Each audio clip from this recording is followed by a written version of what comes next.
Ici Ghislain Plourde et bienvenue à l'émission Saint-Jean-sur-Richelieu. Notre regard cette semaine portera sur la séance régulière du Conseil municipal joannais de septembre. On vous proposera 3 sujets au cours de la prochaine demi-heure. On va d'abord vous parler d'itinérance. Le 19 octobre dernier se tenait la Nuit des sans-abri et pour une première fois, l'activité a été déplacée de site. Habituellement, on tenait le tout du côté de la place du marché. Et des organismes communautaires qui œuvrent auprès des itinérants se sont posés beaucoup de questions du pourquoi de ce déménagement. Philippe Bernier-Lévesque, qui représente ces organisations, et la conseillère du district Centre-Ville, Mélanie Dufresne, viendront échanger sur la question. On vous parlera également du projet avorté de prolongement d'Aqueduc, secteur Saint-Athanas, pour des résidents du chemin des Patriotes et des rues avoisinantes. Un dossier qui a créé énormément de mécontentement, avec raison, puisque ces résidents sont fait refiler la facture des plans et devis alors qu'ils ont majoritairement dit non à ce projet. Le conseiller de ce district, du district Iberville-Saint-Athanas-Nord, Jérémy Meunier, lui, est en beau fusil, pour ne pas dire en furie, contre la mairesse, puisqu'elle l'a désigné comme bouc émissaire au dossier. Et puis, en terminant, nous aurons droit à une intervention de Mme Raymond qui viendra exprimer ses craintes, ses inquiétudes quant à ce saccage, ces abattages illégaux d'arbres dans le Boisé-Carillon, dans le quartier Saint-Eugène. Elle souhaite qu'on mette fin rapidement à ces activités hors la loi. Voilà donc pour ce condensé de la séance du 24 septembre dernier.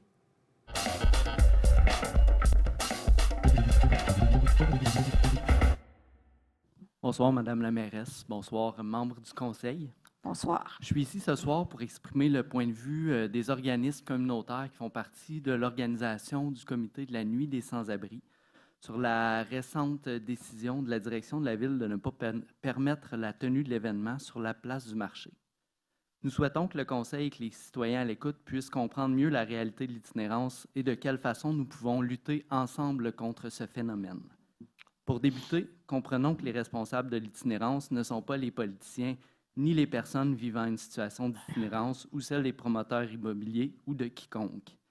C'est une responsabilité partagée et non une responsabilité individuelle.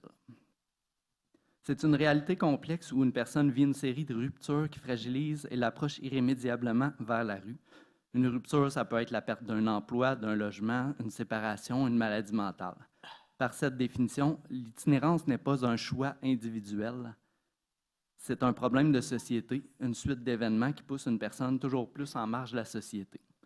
Dans les dernières années, nous sommes passés d'une ville qui avait une poignée de personnes en situation d'itinérance, souvent cachées, à près d'une centaine d'individus sans domicile fixe qui sont maintenant beaucoup plus visibles.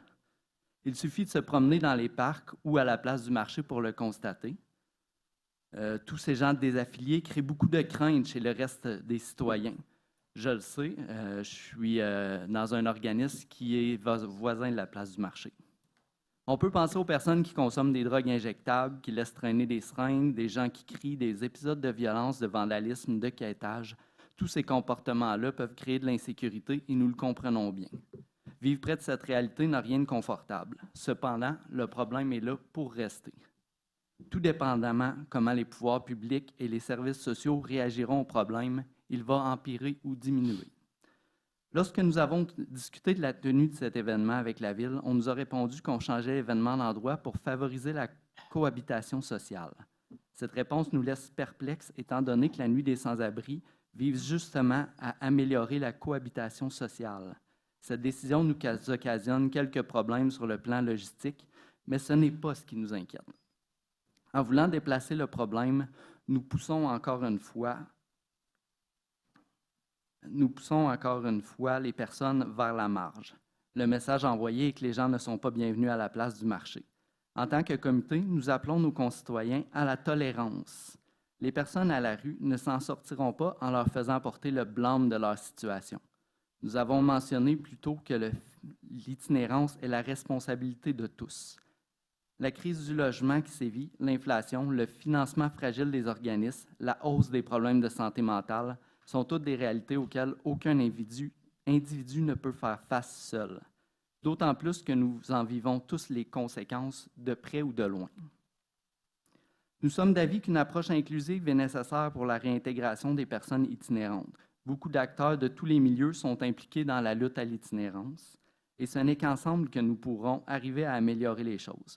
Nous appelons donc la Ville à revenir sur leur décision pour l'année prochaine, plutôt que d'écouter les plaintes justifiées des personnes incommodées par l'itinérance. Nous vous invitons à faire confiance aux experts qui travaillent chaque jour d'arrache-pied pour rétablir une vraie cohabitation sociale. Nous vous invitons à nous appuyer lorsque nous tentons de faire une différence pour les citoyens qui sont dans la rue et ceux qui n'y sont pas. Merci de votre temps. OK. Alors, ce que je comprends, c'est une invitation à ce que l'année prochaine, la Nuit des sans-abri retourne sur la place du marché. Oui. C'est ça la demande. Moi, ce que j'aimerais ajouter là-dessus, c'est que, évidemment, on a un comité. Vous le savez, vous n'êtes pas sans savoir qu'à chaque semaine, on a un comité sur la question de l'itinérance, là, un comité multisectoriel, où est-ce qu'il y a des policiers, le service communautaire, la direction générale, et même Mme Dufresne siège sur ce comité-là. Alors, Mme Dufresne, est-ce que vous auriez voulu expliquer pourquoi cette année on déménageait la Nuit des sans-abri? Oui, avec plaisir. Puis merci beaucoup d'être venu. Merci d'être venu témoigner pour toutes les organisations communautaires du secteur. J'ai d'ailleurs travaillé 10 ans dans le communautaire, donc je vous comprends très bien. Ce qu'on n'accepte pas, c'est des comportements inacceptables. Puis depuis le mois de mai, on a une hausse d'intervention policière à cet endroit-là de 40 %. Puis c'est là que je vais vous décrire un peu. Là, c'est des gens qui urinent. C'est des gens qui vont à la selle, c'est des gens qui ont des gestes sexuels inadéquats, c'est des personnes qui consomment des substances illicites au vu de tous. Donc, le nombre de plaintes des personnes qui habitent autour a, bien évidemment, augmenté. Alors, pour moi, comme élue, comme résidente aussi du centre-ville, on ne peut pas accepter un comportement comme ça, donc on doit agir. Puis, de souligner le vivre ensemble, ça, vous avez absolument raison, j'y crois, il faut le faire. Il faut s'habituer à avoir des personnes qui dorment dans la rue, puis ça, c'est pas là. Le problème n'est pas là. Mais quand on voit des comportements comme ça sur une place publique, un marché public où ce qu'on vend de la nourriture, c'est inacceptable. Donc, si on a des policiers qui interviennent à tous les soirs ou à tous les jours, à coups de 4-5 fois, bien, il y a une cohérence qu'on doit avoir de ne pas avoir un événement à cet endroit-là qui cautionne le fait que les gens peuvent être là quand on intervient et on demande aux gens de se déplacer. Donc, il faut trouver des solutions ensemble pour voir comment est-ce qu'on peut pallier cette problématique-là. Je ne vous dis pas que ça ne va jamais revenir à la place du marché, mais actuellement, la problématique qu'on vit est tellement importante qu'il faut trouver des solutions. Puis, je suis persuadée qu'on va le faire. On a toutes les mesures en place. On a les organismes communautaires, beaucoup, entre autres, qu'on amène plus de financement en tant que ville, quand c'est supposé d'être notre gouvernement du Québec. Quand on fait aussi beaucoup de lobbying auprès de notre gouvernement du Québec pour aller chercher des sous, pour les faire descendre dans notre municipalité, pour parler de notre problématique, bien, il faut en parler aussi ouvertement. Donc, pour cette année, c'est sûr qu'on va la faire à un autre endroit, c'est correct. L'année prochaine, on verra comment la situation va se replacer. Puis, tu sais, je dois vous dire, là, on se compare des fois, puis on se console. Puis, je dois vous dire que la dynamique qu'on a ici à Saint-Jean, on a réussi à éviter le pire jusqu'à présent. Là, on vit une impasse. On va trouver une solution pour cette impasse-là. Mais je dois vous dire que je suis fière de toutes vous autres, puis je suis fière de toutes les démarches que vous faites, puis je vois Alexandra aussi dans la salle. Salut Alexandra. Vous savez, on aurait pu le faire aussi au spot, l'événement sans-abri, parce que les gens sur cette rue-là aussi ont des problématiques. Il y a des plaintes aussi sur cette rue-là. Donc, est où la meilleure solution? Je ne sais pas encore, mais il va falloir prendre le temps d'y penser comme il faut ensemble. Merci. On est ouvert au dialogue, puis Absolument. Ça va être très bienvenu. Puis, je voulais quand même souligner que la Ville nous a offert rapidement un plan de rechange, donc c'est très apprécié pour qu'on puisse tenir l'événement. Merci beaucoup. Merci beaucoup, M. Bernier-Lévesque. Merci, Mme Dufresne, d'avoir fait le point sur cette question-là, qui d'ailleurs, M. Sébastien Néron, questions sur l'itinérance. Puis M. Néron, c'est notre voisin d'en arrière, là. Oui, bonjour. Effectivement, je le précise, j'habite directement en face de l'Hôtel de Ville, au 190. Oui. Donc, je vous dirais, aux premières loges de ce qui se passe au niveau de la place du marché. Puis, j'en profite aussi pour réagir sur le fait que la nuit des itinérants a été déplacée. Je ne le savais pas, mais j'applaudis cette décision avec vigueur parce que il y a un réel enjeu de salubrité et d'hygiène au niveau de la place du marché. Je pense que je n'ai pas besoin de répéter tout ce que Mélanie Dufresne a dit. Donc, ça faisait partie déjà des enjeux que je voulais adresser parce que j'ai 2 questions. Donc, celui sur l'enjeu d'hygiène au niveau de la place du marché.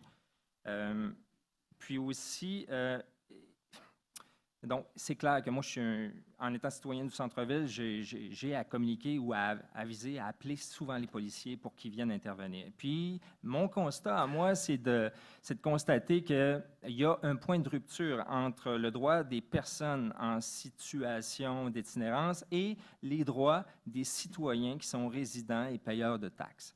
Je m'explique, c'est que l'impact du non-respect des règlements municipaux en termes de tapage, en termes de flânage, puis je comprends l'enjeu juridique avec lequel vous avez les mains liées, la Ville. Vous ne pouvez pas décider d'évincer les personnes en situation d'itinérance en criant ciseaux. Mais n'en demeure pas moins que ce non-respect des règlements-là, pour plein de raisons, engendre une perte de jouissance, puis une diminution, une rétrogradation au niveau du climat social. Puis aussi un sentiment d'insécurité parce que la situation évolue beaucoup. Puis de plus en plus, en tout cas, moi, je le vis, des agressions verbales quand on regarde certaines personnes itinérantes, ce qu'on ne voyait pas il y a quelques mois. Je veux être clair aussi, j'ai aucun problème à cohabiter avec les personnes itinérantes. Ça ne me dérange pas de les voir dans le paysage. Ce que j'aime pas, par exemple, c'est les cris. C'est quand ils se désorganisent. Ils se désorganisent, puis qu'on communique maintenant avec les policiers qui sont débordés. Puis, à partir du moment où on dénonce pas, où on rapporte pas une situation de violence, ça ne fait pas partie de leur priorité. Donc, moi, je dois supporter, comme citoyen, les cris ou le tapage ou le flânage. Donc, j'ai 2 questions pour vous aujourd'hui. La première étant, c'est quoi votre position puis votre stratégie à titre de gestionnaire de cette ville afin de trouver un point d'équilibre entre le droit des résidents puis ceux des personnes en situation d'itinérance? Ma deuxième question, c'est quoi votre position puis votre stratégie pour régler le problème de salubrité et d'hygiène sur la place du marché? J'aimerais ça vous répondre. J'aimerais ça vous répondre parce que c'est... je vais juste vous donner juste un exemple, puis c'est pas grave, là, mais moi, où est-ce que je stationne mon auto, puis j'arrive là à 7 heures le matin, là, j'ai une auto qui a 2 mois, puis quand j'ouvre la porte de mon auto, ça sent l'urine. Alors, je suis capable de comprendre l'état des choses, là, l'état des lieux. Puis là, je vais prendre vos questions parce que je n'ai pas de réponse comme ça, parce que cette problématique-là, d'abord, c'est un défi pour nous, parce que c'est pas juste une solution. Il y a une couple de semaines, on a inauguré le 240, la maison Boutillier, qui s'adresse à une certaine clientèle d'itinérants. Il y a des gens qui sont en situation d'itinérance qui vont au spot. Il y en a qui vont dans différents parcs. Il y en a qu'on sait qu'on ne sera jamais capable de les mettre en logement. Il y en a qu'il faut qu'ils se mettent en mouvement. Alors, c'est pour ça que des gens comme Alexandra, comme dans des organismes communautaires sont là, parce que c'est vraiment un continuum de services que ça prend. Mais spécifiquement au niveau de la place du marché, parce que je comprends tout ce que vous allez me dire. Vous avez les mains liées, puis on ne peut pas évincer ces gens-là. Ils ont des droits. Oui. Là, on parle de la place du marché. C'est des humains. Moi, je suis au 190, donc je suis aux premières loges. Je vous donne l'exemple des relations sexuelles à laquelle j'assiste une fois de temps en temps, un petit peu partout, dont les tables de pique-nique. Le samedi matin, je vois des familles attablées à ces tables-là. Ben, je le sais, puis à tous les samedis matins, moi, je viens au marché, puis je reçois les plaintes des maraîchers. Oui, là. Mais ça prend une stratégie. On parle d'hygiène, on parle de nourriture. Moi, je vois les caisses de légumes étalées partout, les étalages de nourriture par terre, là où des itinérants ont vomi. Donc, écoutez, on parle d'hygiène. Moi, j'aimerais qu'on me parle d'une stratégie pour protéger la population de Saint-Jean qui viennent acheter de la nourriture là, qui viennent s'attabler, puis qu'il n'y a aucun nettoyage qui est fait, mis à part aspirer au lendemain du jour de marché les déchets. Là. Mais jusqu'à récemment, les matins de marché, vers 4-5 heures, il y avait des travaux publics. Il y avait des gens des travaux publics qui venaient nettoyer. Mais j'ai remarqué depuis quelques semaines, moi aussi, là, qu'il y a comme un relâchement. Mais regarde, Donc, il y a je pas ne de peux pas vous stratégie. donner, je peux pas vous dire Vous que... n'avez pas de plan. Non, je n'ai pas de plan. OK. Mais c'est certain que tout ce dont on se parle là, ça va être évoqué en comité multi, là. OK. Merci. C'est moi qui vous remercie, Monsieur Néron.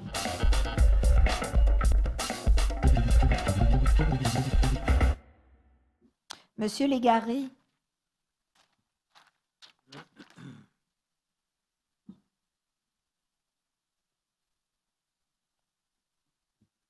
Ouais, bonjour. Bonjour, Monsieur Légaré. Moi, je viens, dans le fond, je reste dans le bout de Saint-Athanas. Oui. Il y a eu des procédures pour faire l'aqueduc, dans le fond. Des plans et devis. Oui. Vous savez où je m'en vais, hein? Bien, je le sais certain. Ouais. Dans le fond, je voudrais savoir pourquoi, que, dans le fond, on a à payer les plans et devis, des choses comme ça. Puis, je trouve que dans notre quartier, on est vraiment comme délaissé. Ça fait juste 2 ans que je reste là, puis j'ai su que c'est les citoyens qui ont payé pour faire la rue. Les fossés, l'eau, elle s'en va pas, ne sont pas nettoyés à chaque année. Nos terrains sont pleins d'eau tout le temps. Je suis obligé de faire remonter mon terrain là, parce que, justement, l'eau est toujours constante. Là. Puis, je trouve ça comme, déjà qu'on paye nos taxes, choses comme ça, on n'a pas le droit à l'eau, pas le droit aux égouts, pas le droit à rien. Je trouve qu'on est délaissé. Je ne comprends pas pourquoi, qu'en plus, vous nous faites payer comme les places et devis. Déjà, on n'a rien dans notre bout. T'sais. La question des plans et devis, on parle des plans et devis sur le chemin des Patriotes. Oui, bien moi, je suis sur Dacilmore. Mais oui, mais Ouais, c'est le même secteur. C'est le même secteur. Ouais. C'est une décision de conseil municipal. C'est une décision à la majorité du conseil municipal parce que c'est comme ça que ça s'est fait partout à Saint-Jean-sur-Richelieu. C'est les riverains qui payent leurs plans et devis. Oui, mais je ne comprends pas pourquoi on a à payer ça. Je veux dire, Monsieur, mettez-vous devant le micro, là, parce que je suis Non, mais certaine que... ben, je comprends pas qu'on a à payer ça, dans le fond, parce que, tu sais, dans le fond, on n'a pas été... En tout cas, moi, je n'ai pas été questionné avant que vous commenciez les procédures pour savoir si on le voulait ou pas. Moi, j'aurais voulu qu'il y en ait l'aqueduc puis les égouts. Si on m'aurait dit, vous avez l'aqueduc, les égouts, ça aurait été correct, peut-être j'aurais payé, mais là, juste pour l'aqueduc, ça me coûtait 45 000 C'est capoté, là. Fait que là, je trouve qu'on est condamné à comme pas avoir d'aqueduc ni d'égout parce que vous ne voulez pas payer pour ça, vous voulez que nous, on paye. Tu sais, comme sur séminaire, vous avez refait les égouts, je pense, ça a duré quasiment 1 an de temps que ça a été barré. Avez-vous fait payer le monde autour pour les égouts? Je pense pas. Fait que pourquoi que nous, on est obligé de payer pour tout ça encore? En plus, vous nous faites payer comme les plans et devis. Je suis comme crime. On n'a rien, nous autres, là. On n'a rien dans notre bout, là. Regardez, monsieur Légaré, je le sais. Oui, je sais. Je le sais. C'est frustrant, là. Je comprends votre frustration. Oui. Fait que j'aimerais savoir une réponse, savoir pourquoi on a à payer ça. Là. Pourquoi? C'est parce que c'est le règlement. C'est un règlement municipal, puis ça a été une volonté politique à la majorité du conseil. De quel conseil? Okay. Pardon? De quel conseil? De quel conseil? Pardon? Bien, c'est nous, là, c'est nous qui avons pris cette décision-là de faire payer les plans. Ben oui, on... Ben voyons. Juillet 2021. Monsieur... Oui. Mais on a quand même pris la décision nous-mêmes. On aurait pu décider autrement. On a pris une résolution à ce sujet-là. On a pris une résolution, voyons. On en parlera plus tard. Bien, on pourra pas nier cette résolution-là. Monsieur Légaré, je n'ai pas d'autre réponse à vous donner. OK. Je suis désolée. Fait que là, ben, en tout cas, c'est un commentaire que je fais. J'aimerais ça qu'il y ait quelque chose qui se fasse pour qu'on ait un jour les égouts puis l'aqueduc, parce que ça, j'ai l'impression que si on attend encore 5 ans pour les passer, ça va être encore plus cher. C'est toujours Dans 10 ans, plus ça va cher. être encore plus cher. C'est toujours Tout le monde, plus on cher. va être condamné genre, à avoir nos... En tout cas, anyway. Ça a l'air de rien changer. Mais en tout cas, merci de m'avoir écouté. C'est moi qui vous remercie, Monsieur Légaré.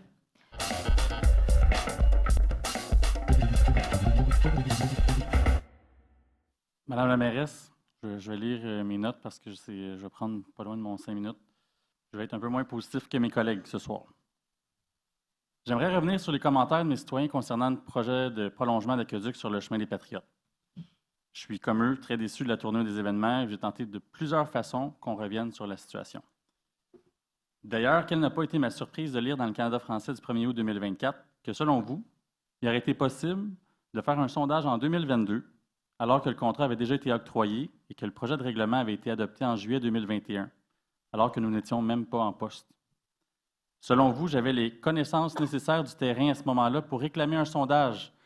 Vous avez dit, et je vous cite, « Je peux te jurer que le conseil municipal actuel aurait fait un sondage à l'époque si M. Meunier s'était manifesté. » Absolument. Je vais continuer, madame. Je persiste. Oui, parfait. Laissez-moi vous rafraîchir la mémoire, madame Bouchard. Le contrat a été octroyé en juillet 2021 à FNX Innov. Comment aurait-il été possible d'annuler le contrat alors qu'il était déjà en cours? Qui aurait payé la facture? Le bassin Grandeville ou les riverains? Si le contrat s'étirait, ce n'était pas en raison de l'entreprise, mais plutôt parce que le MTQ tardait à revenir avec son analyse. Pourquoi mentir de telle façon? Pour me salir dans le journal local? Allez-vous vous rétracter publiquement? Je me rétracte. Dans mon livre, à moi, c'est de la diffamation, madame Bouchard. Vous voyez cette pile de papier? C'est toutes les communications que j'ai eues avec l'administration, encore avec votre cabinet de la mairie, concernant le projet. Vous étiez au fait de toutes les informations pertinentes. Dans ce dossier-là, tout a été fait pour que les citoyens n'aient pas leur mot à dire. À la grandeur de la ville, chaque projet d'infrastructure payé en majorité par les citoyens riverains a eu droit à un sondage. À chaque fois, on consulte, et s'il n'y a pas de majorité d'intéressés, on va de l'avant, ou du moins on leur permet de contester. Cette fois-ci, il y a eu un sondage en 2013 et la réponse était non à 65 %. On a été de l'avant malgré tout avec les plans et devis. On a aussi enlevé le droit de contester le règlement en l'assujettissant à l'article 556 de la loi sur les cités et villes qui vient enlever le droit à un référendum. C'est légal, mais pas très juste pour les citoyens qui s'étaient déjà prononcés en défaveur. Mais les citoyens du chemin des Patriotes et des petites rues adjacentes ont raison d'être fâchés. Vous voyez ces documents? C'est un avis juridique pour confirmer.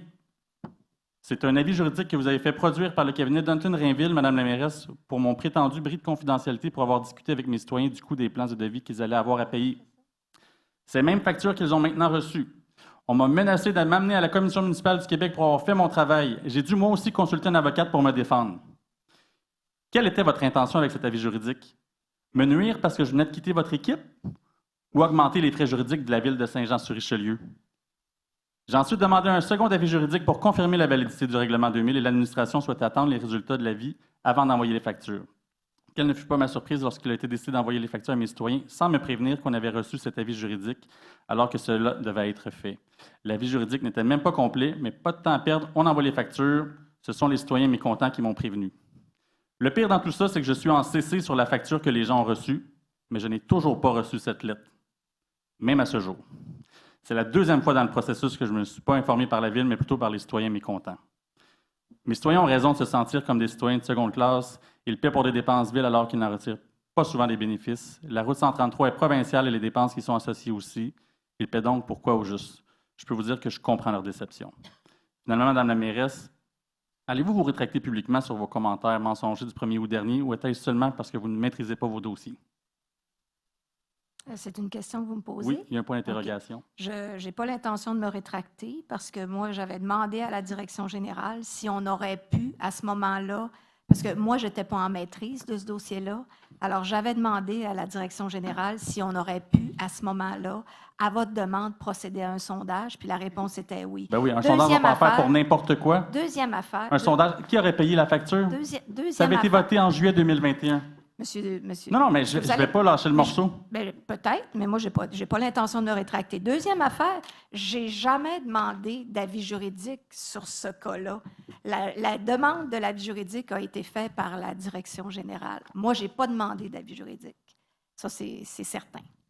Parfait. C'est mes réponses. Parfait. Juillet 2021, projet de règlement 2000. Comment est-ce qu'on aurait pu l'annuler? Monsieur... Avec un sondage que j'aurais pu faire en 2022? Oui, je pense qu'on aurait pu. De quelle façon on aurait pu faire ça? On aurait pu faire... La dépense avait déjà été engagée. Mais, monsieur, Je pense pas que j'aurai cette discussion-là ce Vous êtes soir. peut-être dur un peu. J'étais de bonne... Ah, peut-être.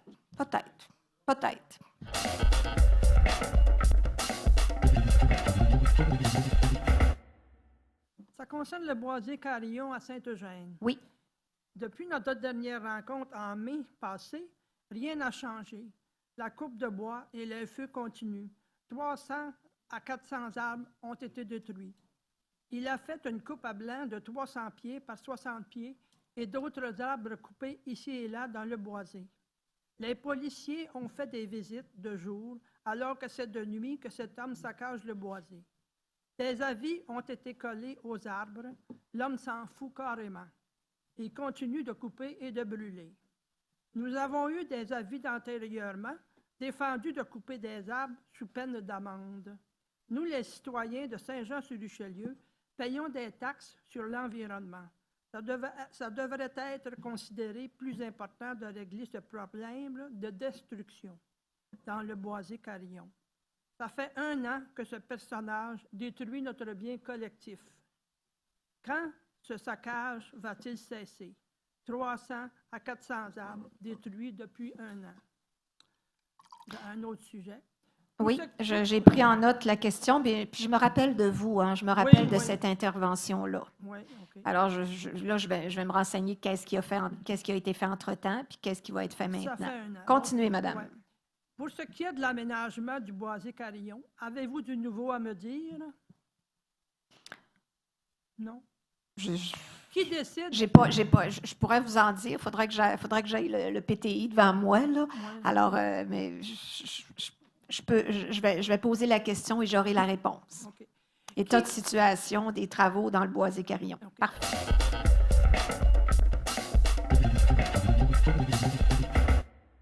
Ben voilà, c'est tout pour cette semaine. En espérant que vous avez apprécié l'émission, vous pourrez la rattraper et aussi voir toutes les autres émissions de notre grille horaire.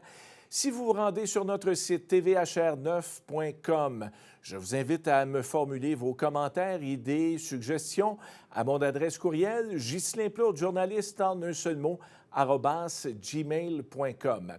Ici Ghislain-Plourde, merci beaucoup d'avoir été des nôtres et à la semaine prochaine. Au revoir.